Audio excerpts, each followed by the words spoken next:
ফজরের নামাজ জামাতের সাথে আদায় করা, কত সওয়াব। এই জন্য নামাজ আমাদের কিসের সাথে আদায় করতে হবে? জামাতের সাথে আদায় করতে হবে।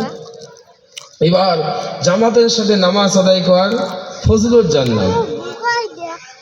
আমাদেরকে জানা আছে না বেনামাজের শাস্তি? যারা নামাজ পড়ে না, যারা মানুষকে দেখানো ইবাদত করে, এটা আল্লাহ তাআলা বলেন। আল্লাহ তাআলা রব্বুল আলামিন কোরআন শরীফে সূরা মাউনের ভিতরে বলেন, ফাওয়াইলুল লিল মুসাল্লিনা আল্লাযীনা হুম আন সালাতিহিম সাহুন আল্লাযীনা হুম ইউরাউন। অতএব ধ্বংস ওইসব নামাজীদের জন্য যারা তাদের নামাজ হতে উদাসীন থাকে, আর লোক দেখানো আমল করে, অর্থাৎ আলস্য করে, সময় মতো নামাজ পড়ে না। আর লোক দেখানো নামাজ পড়ে, যখন মানুষের সঙ্গে থাকে তখন নামাজ পড়ে, যখন একা থাকে কিংবা কোনো কাজে ব্যস্ত থাকে তখন নামাজ পড়ে না। ওইসব মানুষের জন্য, ওইসব লোকের জন্য পরকালের দোজখ জাহান্নাম বাস রয়েছে। নাউজুবিল্লাহ পড়িনি আছে তো? ওই যে বলছে অত ধ্বংস ওইসব নামাজীদের জন্য। কোন সব? যারা তাদের নামাজ হতে উদাসীন থাকে আর লোক দেখানো আমল করে, অর্থাৎ যারা আলস্য করে, সময় মতো নামাজ পড়ে না, আর মানুষ দেখানো নামাজ পড়ে। আছে তো মানুষ দেখানো নামাজ পড়া? হ্যাঁ, বিয়ে যাচ্ছে, বিয়ে নামাজ পড়ে, হাবেস মোল্লা আলিম সাগাই যাচ্ছে, আমরা নামাজ পড়ে। মুই যদি নামাজ না পড়েন কেমন হয়?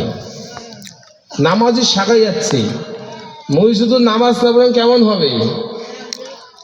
এই জন্য বলছে যারা মানুষ দেখানো নামাজ পড়ে, যখন কাজে ব্যস্ত থাকে তখন নামাজ পড়ে না। যখন কি কাজে ব্যস্ত থাকে তখন নামাজ পড়ে না, ফাঁকা টাইম পড়ে নামাজ পড়ে। ওইসব মানুষের জন্য পরকালে কি দোজখ বাস রয়েছে। নাউজুবিল্লাহ। অমন নামাজ পড়া যাবে? আল্লাহকে ভয় করে, আল্লাহর হুকুম নামাজগুলো পড়তে হবে,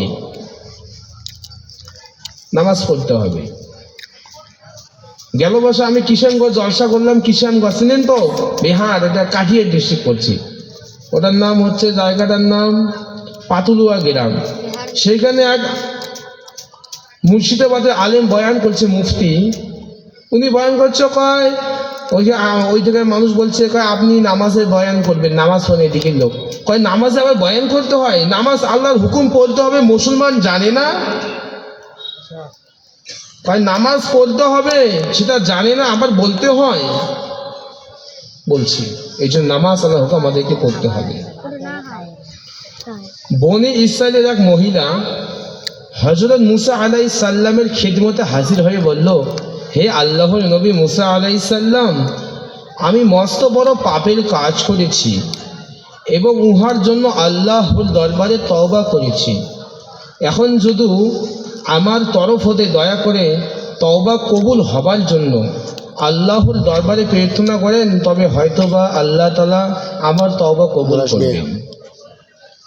অতঃপর হযরত মুসা আলাইহিস সালাম সেই মহিলাকে বললেন, তুমি এমন কি পাপের কাজ করেছো যে যার জন্য এত ভয় পেয়েছো? উত্তরে সেই মহিলা বলল, আমি জিনার কাজে লিপ্ত হয়েছি। নাউজুবিল্লাহ হয়নি, উহাতে গর্ভবতী হয়েছি, তারপর সন্তান প্রসব করেছি, তাকে হত্যা করে ফেলেছি। সুতরাং এই বিরাট পাপের জন্য আমি অস্থির হয়ে পড়েছি। তখন হযরত মুসা আলাইহিস সালাম মহিলাটির কথা শ্রবণ করার মাত্র রাগে রক্তবর্ণ হয়ে বললেন, তুমি এখন দূর হয়ে যাও, আমরা কি তোমার পাপের কারণে ধ্বংস হয়ে যাব নাকি? তখন মহিলাটি হযরত মুসা আলাইহিস সালামের রাগের অবস্থা দেখে সেই স্থান হতে বিদায় হয়ে চলে গেল। মহিলাটি যাওয়ার সঙ্গে সঙ্গে হযরত জিবরাইল আলাইহিস সালাম আল্লাহর ওহী নিয়ে হযরত মুসা আলাইহিস সালামের দরবারে হাজির হলো। জিবরাইল আলাইহিস সালাম বললেন, হে মুসা আলাইহিস সালাম, আল্লাহ তাআলা আপনাকে জিজ্ঞেস করিতেছেন, বনি ইসরাইলের উত্তম মহিলার চেয়ে এবং তার কৃত কাজের চেয়ে বেশি খারাপ কাজ পৃথিবীতে আছে কি? তখন হযরত মুসা আলাইহিস সালাম জবাবে বললেন, উহার চাইতে বৃহৎ গুনাহের কাজ আর কি হতে পারে?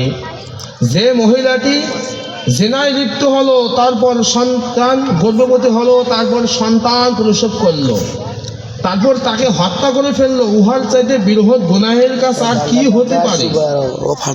তখন তাকে বলা হলো, হে মুসা আলাইহিস সালাম, তোমার খেয়াল ঠিক হয়নি কি? যে লোক জেনে বুঝে ইচ্ছাকৃতভাবে নামাজ তরক করে, যে লোক জেনে বুঝে ইচ্ছাকৃতভাবে নামাজ পড়ে না, সেই লোক উক্ত মহিলার কাজের চেয়ে বেশি খারাপ কাজ করলো। হ্যাঁ, বলা আছে যে মহিলা সবাইকে যেন তার হুকুম 5 ওয়াক্ত নামাজ সঠিকভাবে আদায় করার তৌফিক দান করুন। ওমা আলাইনা ইল্লাল বালাগ। বক্তা এসে গিয়েছেন, কলকাতা থেকে বক্তা এসে গেছেন, মুফতি আলাউদ্দিন রহমানিয়া, খুব ভালো বয়ান করেন। তিনি কথা বলবেন, আপনারা যে পরবর্তীতে বক্তাগুলো আসবেন তার কথা শেষ পর্যন্ত শুনবেন তো ইনশাআল্লাহ। হ্যাঁ, খুব ভালো বক্তা এসছে, আবার বক্তা আসবে। দিনের কথা শোনাও সওয়াব, বলাও সওয়াব। সুবহানাল্লাহ পড়ে নেই। আর এই যে মাহফিলটা হচ্ছে, এটাকে জান্নাতের বাগান। কিসের বাগান? জান্নাতের বাগান। আল্লাহ তাআলা আমাদের সবাই